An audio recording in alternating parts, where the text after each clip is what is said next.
Sexually একটা সম্পর্ক তৈরি করেছিলেন। উনি যেরকম ভাবে সেক্সুয়াল অ্যাক্ট করতেন সেটা হচ্ছে কামড়ানো, খেমচানো, রক্ত বার করা, মারা এই ধরনের।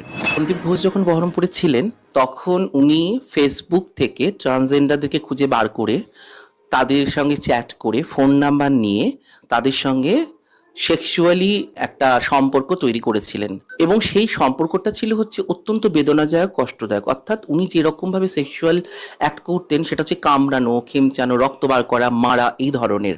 উনি যেখানে থাকতেন সেখানে ডাকতেন, যাদেরকে ডাকতেন তারাও নিশ্চয়ই বুঝতেই পারতো যে উনি কি ইন্টেনশনে ডাকছেন, তারাও যেত, কিন্তু তারা এটা বুঝতে কোনোদিনই পারেনি যে ওনার ভালোবাসাটা এইরকম চরম, সাংঘাতিক এবং হিংস্র।